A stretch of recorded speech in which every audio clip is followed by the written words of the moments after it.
Hi guys, welcome to chART where we chat about art. We'll be looking at two more works that are informed by the influenza and COVID respectively. Stay tuned. We are Finn, Mara, Javier and Christy, and thank you for tuning in to listen to chART podcast. We are so stoked to have you here with us and that you take some time out of your day to hear us discuss any things that are happening in the art world. Without further ado, let's jump into the episode. Let's roll.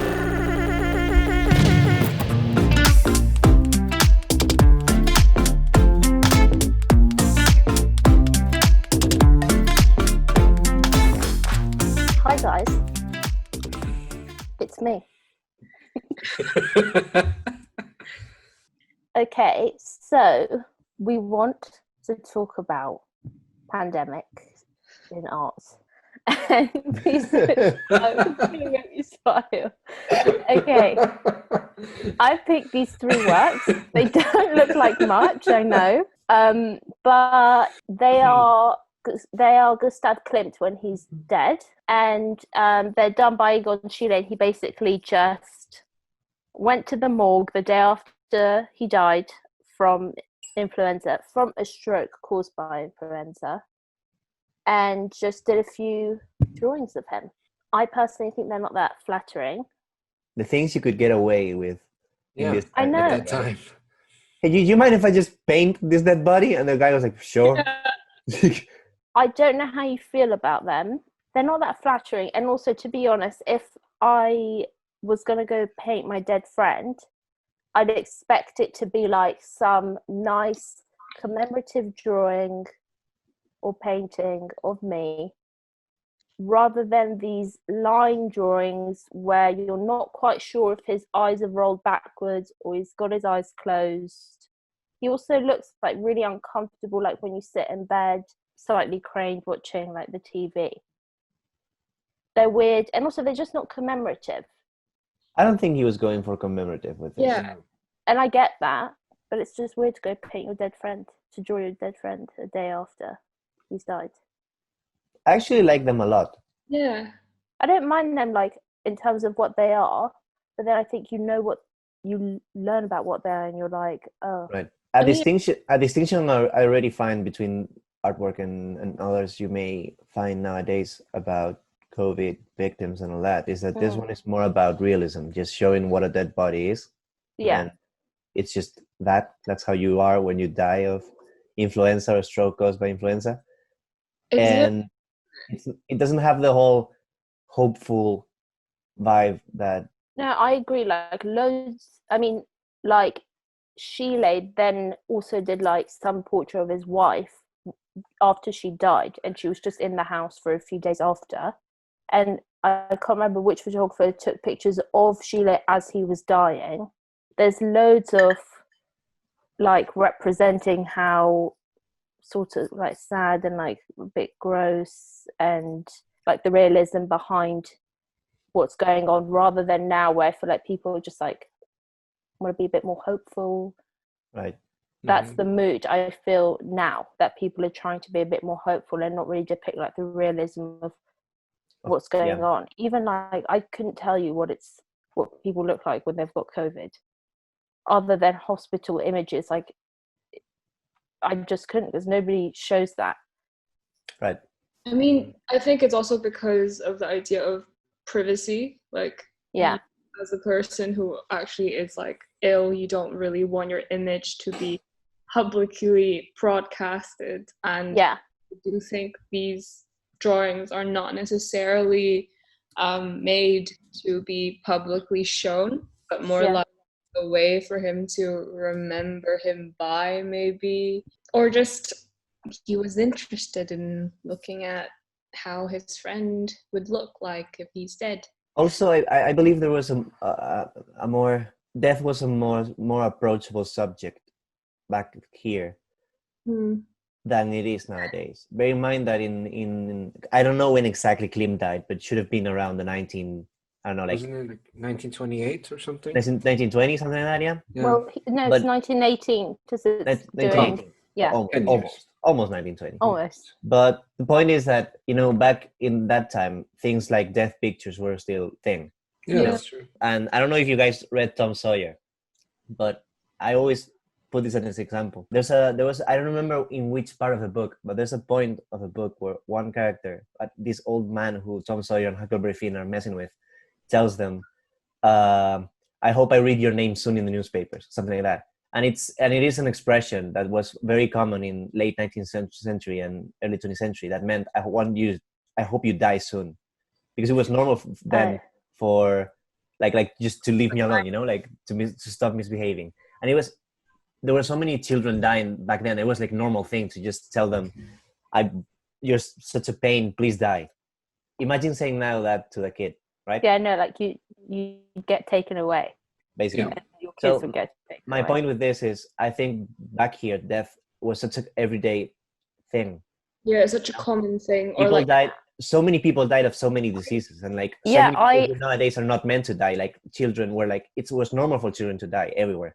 Just with influenza, it was like population of South America twice that died in the world. Wow. Yeah. Plus World War I. Remember that? Yeah, and that's like crazy. And that's literally just the people who died of influenza. But then I feel also people, although it's like such a big killer, and the impact of COVID now is going to be so big on culture and just, I mean, it's like all we talk about all day. I feel this, to be honest, influenza is like this thing I relate to. Maybe it's been mentioned in a few books that I read like whilst I was at school that were referencing World War One, and like there'd be like a death in the book and the person would always be dying from influenza.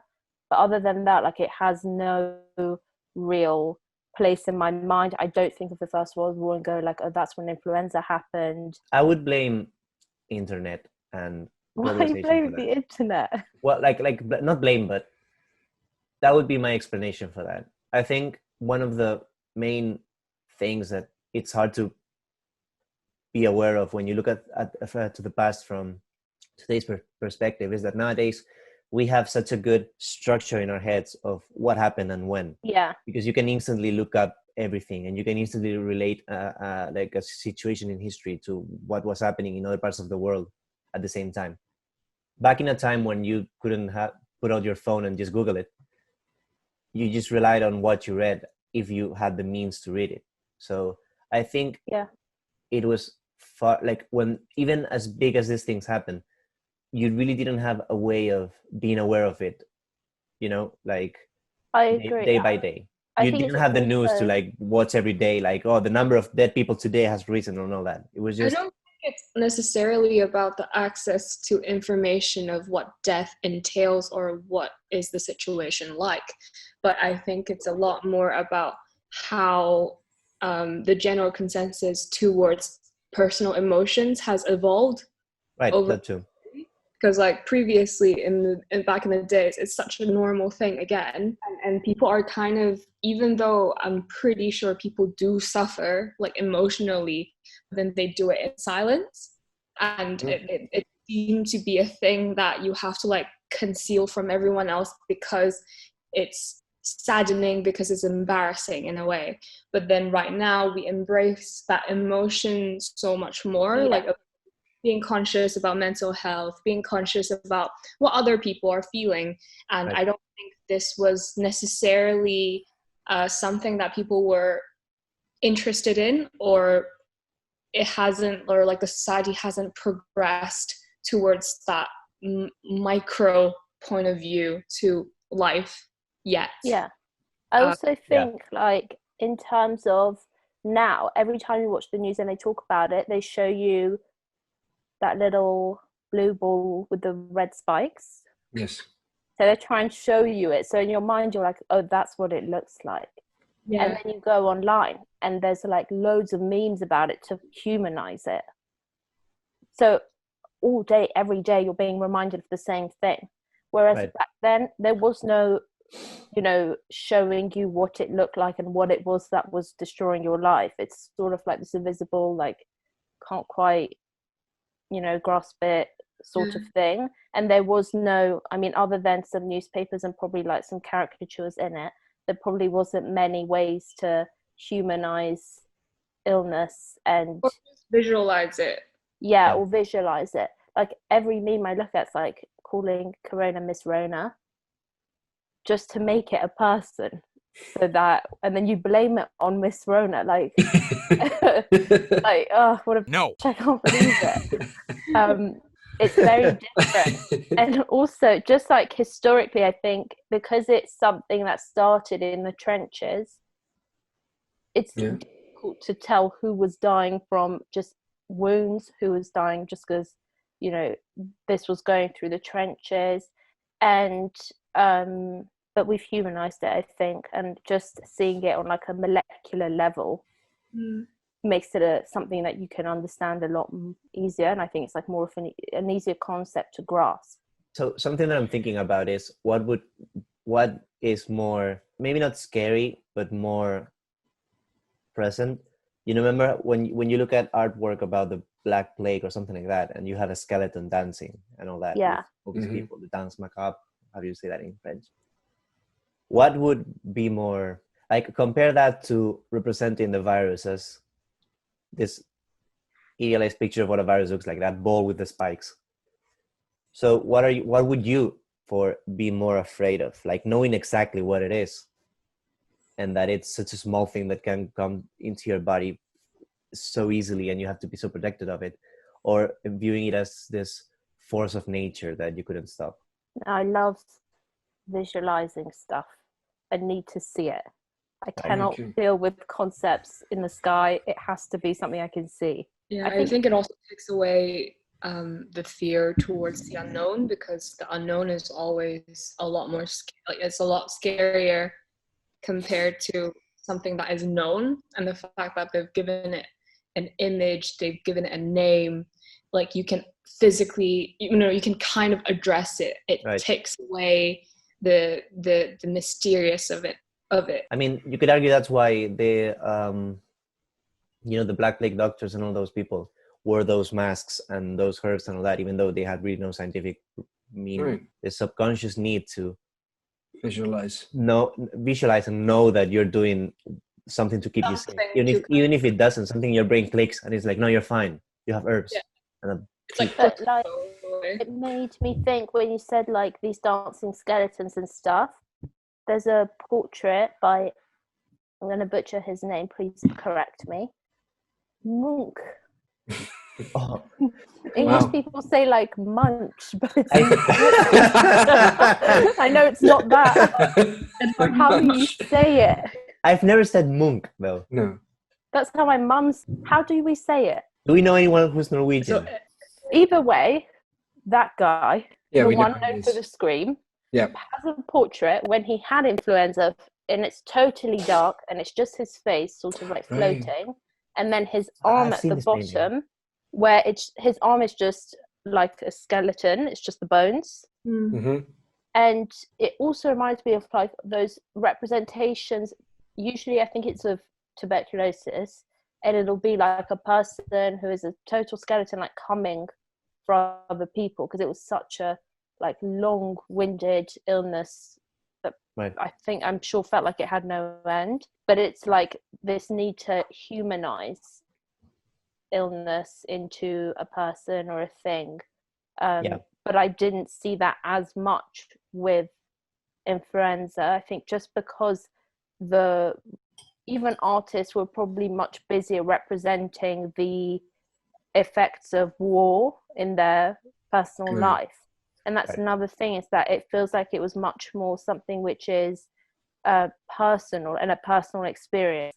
And you have these artists who can only represent like immediate family members or themselves with the illness, rather than like a collective thing. And even in history, it's more of a, your own personal memory of it. Not now, because I'm not sure many people are still around, but it's your personal memory of it, rather than, we've got to learn about this illness at school, like it's very important to like recent history, that kind of thing. Also things like, I don't know, nowadays you have some like social media and stuff like that gives you such a good impression of what, both individually and collectively people were feeling and thinking of the disease, right? Like in 100 years from now, people are going to look back to Instagram and Facebook pictures and posts from this time, and have such a good mental idea of how society was during the COVID pandemic and quarantine and all that, whereas we don't have any idea other than some manuscripts and all that of how people lived the everyday life during the Black Plague or during. Yeah, I guess it's also like, again, what we talked about how it was often portrayed from like a macro point of view, as in like from high above looking down, while right now we're a lot more interested in what people are feeling internally or like individually, because the whole idea of individualism has kind of rose throughout the years, especially after the internet and like TV, and how we talked about like the voyeuristic nature of humans in terms of like watching reality TV shows, us wanting to know about what celebrities or like people that we like, how they live their normal daily life, right, when they're literally just human. They just eat the same way, they do the same things, apart from not their jobs are different. Should I move on to Christie's one, because we're talking more like in a contemporary way?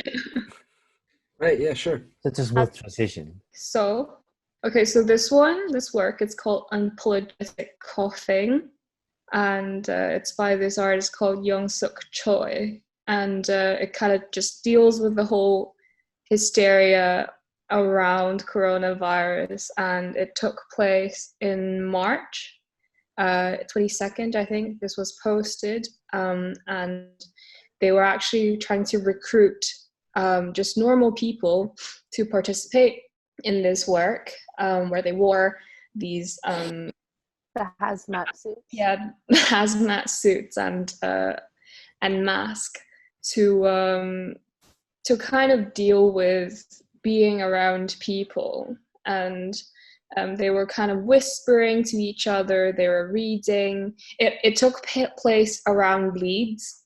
Oh no, actually around Liverpool. So it's kind of specifically dealing with the whole discrimination towards Asians in the UK or just around the world. I do think in the US is particularly serious, but in the UK there also has been incidents, like my friend who lives in Sheffield, he was out wearing a mask just to like get some food from Tesco's, and two groups of guys basically said like like coughed in front of his face, unapologetically coughing in his face to like make fun of him. And obviously we've also had incidents in London where people were beaten or like just discriminated against. So it's kind of like them trying to address this through participating in this work, where there's a lot of touching, there's a lot of like pretending to cough, which is the way that is symbolic to how flu is transmitted. And then they were writing on their mask, and then there's like... Is it the outside part of the mask? Yeah, I think so. With no gloves? Yeah, no gloves. So safe.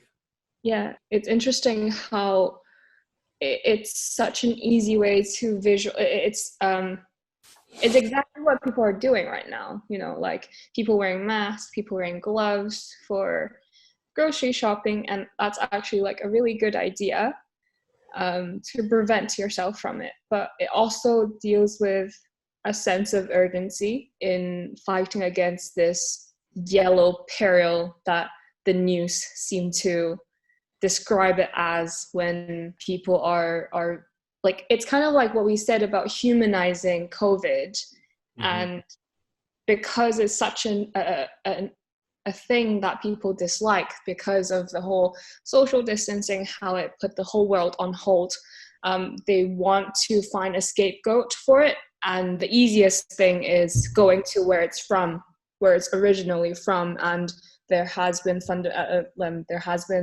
foundations of why people don't like Asians in general, or just discrimination or like racism in general. And it kind of became the perfect scapegoat for people to blame on.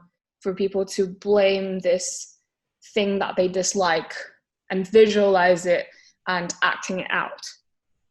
And I think this work really beautifully captures that sensation.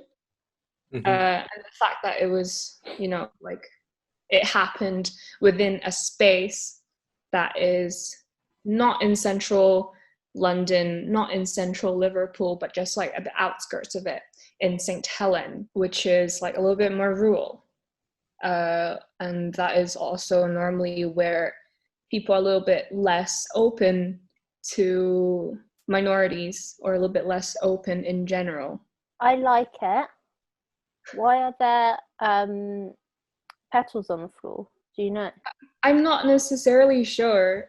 I think it's maybe a way to visualize how viruses spread, or like how germs spread. Yeah. Okay. Yeah, So, I feel like that is my reading of it. it's basically just a room. How many people are there? You said like 20. I have no idea how many people are there. I think they're all just like volunteers. And they just sat in like They just sat there. So like it says that they were doing collective reading, sing-alongs, Chinese whispers, and importantly, own the right to cough. Because we're talking about how empowerment through coughing. Yeah, it sort of became like a crime in a way. Like people would immediately look at you funny if you cough, especially during the start of COVID. Well, right now it's a little bit less scary because, as terrible as this term sound, it's kind of became the new normal for people to like wear a mask, and which is great actually, because it stops the spread of it. If only that was the case in Spain. Spain's had a bit of a hard hit. Yes. Yeah, but like the collective consciousness of, thinking of the community instead of just you, it's not something we excel at in south of the Pyrenees. I think it's so interesting, this work, because a direct reaction to a very specific time. Like even now, I think it would be, if it happened right now, it would be very slightly too late. Right. Because it was done in the I think it's like mid or end of March. It's like really a very quick reaction to what was happening. So like they announced it in 22nd of March, and it actually takes place between today till the 17th. Oh. So there's like a live every Wednesday. Right. Yeah. Okay. It's funny because like it's so like I don't even know how that works logistically, to have got all those people to like come and sit together. Because everyone would be like, oh my god, they have to be 2 meters apart. I think it's called money. At the same time, they're not necessarily sitting 2 meters apart. They were holding hands and So imagine they were paying you for doing this. No, they're not. They're not paying you. So what happens is that they were trying to recruit people to do this, where you email them about wanting to participate, for reading the script. You don't have to recite before the performance. Just make sure you have it with you when you join the meeting. Right. And the performance itself lasted for 20 to 25 minutes, including instructions. You have to be mindful of certain words that you want to associate your work with this. And also as a participant online, when I talked about like you can watch it online, you have to think about a maximum of 3 words that deals with, or like your idea of, being a part of this community that you care about, not necessarily being Asian, but just what you care for in terms of being a marginalized community, no matter what race you are. And that will be your Zoom ID. And the performance will end with apocalyptic noise made by all of us. Apocalypse means here the end of human system. Please ask yourself first what it means to you, and think of the compatible sounds you can makeshift with whatever is available around you. So I do think this performance was actually done a little bit earlier than March, but then the participatory Zoom call that you can view online. That's quite cool to see it live. And I wonder, like, I would love to see how is it like on the Zoom call. I like it's like such a reflection of what we're going through. Yeah. I think it's very interesting that you know when back in influenza, like the second it spread and started becoming a thing, you instantly have it named Spanish flu, because that's where kind of it kind of started in the Spanish American Civil War, the Spanish American War. Yeah. And that's why they're like, oh, obviously it's like Spanish But people. I heard it's more because Spain was quite free, like press-wise, and cool with like talking about it. So they started to report on it. Oh, it's like this weird illness. And then other countries were like, oh, I don't want to be blamed. I'm just gonna, let's just call it the Spanish flu, because those are the first people who were reporting it. Either way, it's rude. I read about it. The first cases happening in the Spanish American War. That's why the Americans were like, it couldn't be us. It had to be them.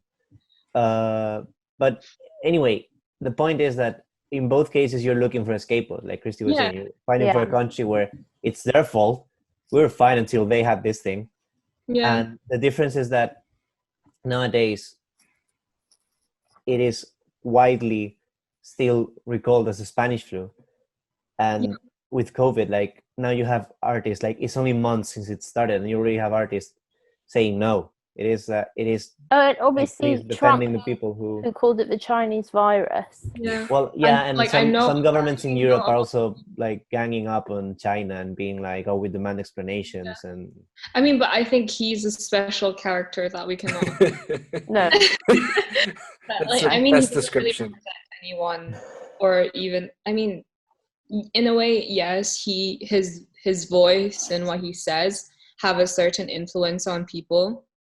Yeah. Just solely because he's the president, and that's a certain sadly influenza. enough, there are people who doesn't have the critical thinking skills that most people possess to realize what he says most of the time is foolish. No. I do think like that definitely contributes to the whole discrimination against a certain minority. It's weird because so like now if you look it up, it's so still widely called that.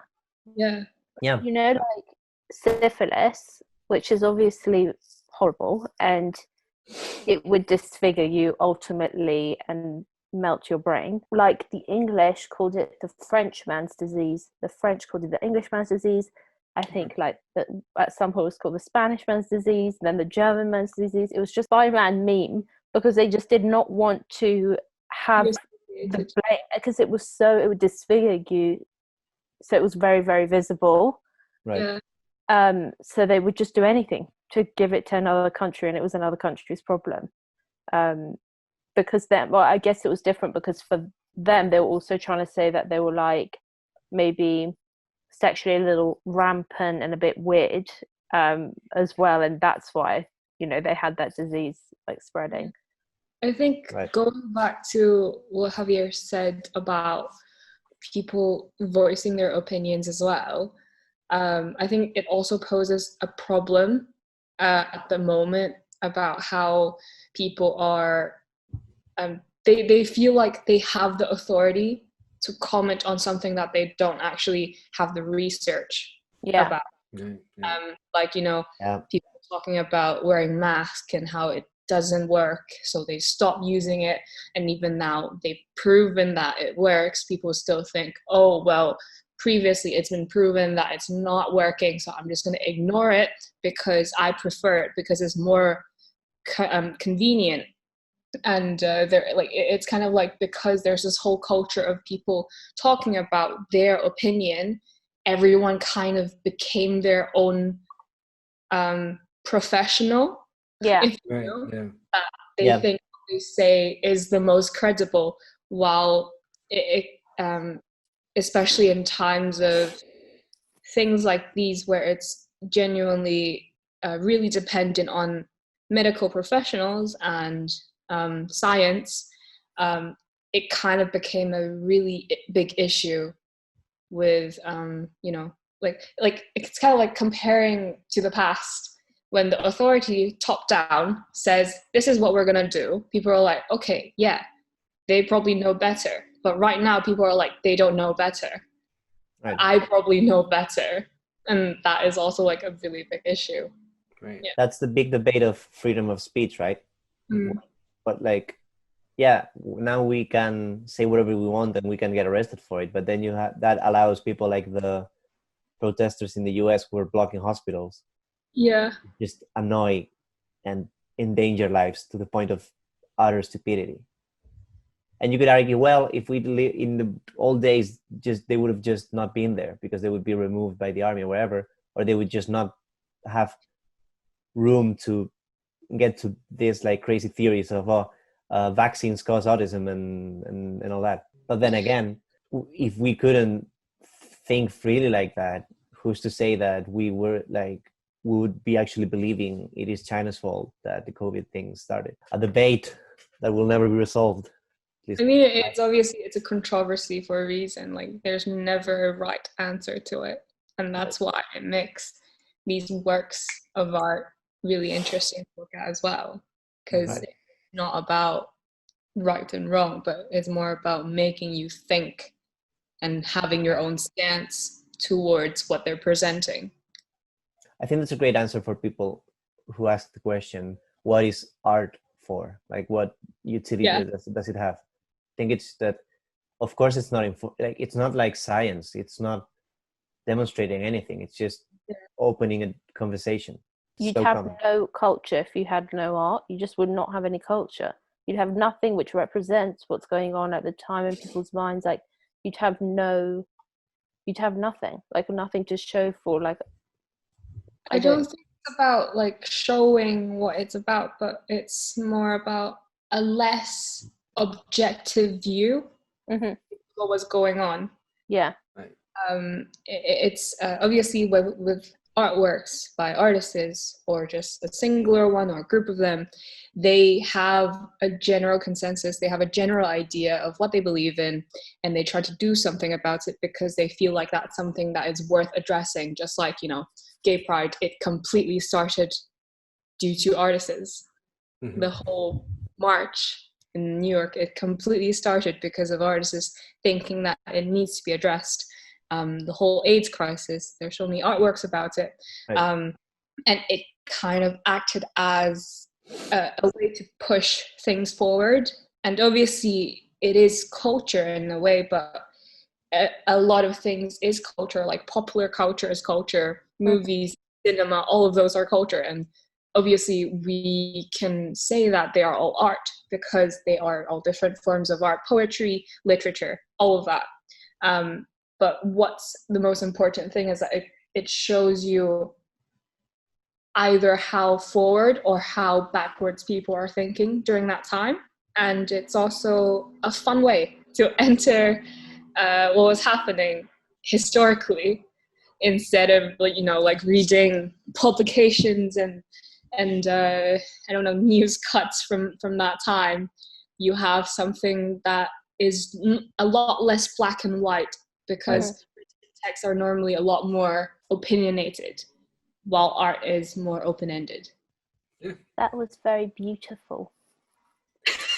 Yeah, that's like the perfect like kind really of roundup. Yeah. Hope you enjoyed listening to this episode as much as we enjoyed making it. If you especially loved our episode, we would love it if you gave it a 5-star rating and a review, and even consider taking a screenshot of this episode and posting it on your Instagram stories. That way we know that you loved it and other people can find our podcast as well. If you're not subscribed yet, again, what are you doing? Subscribe and get notified every time we publish a new episode.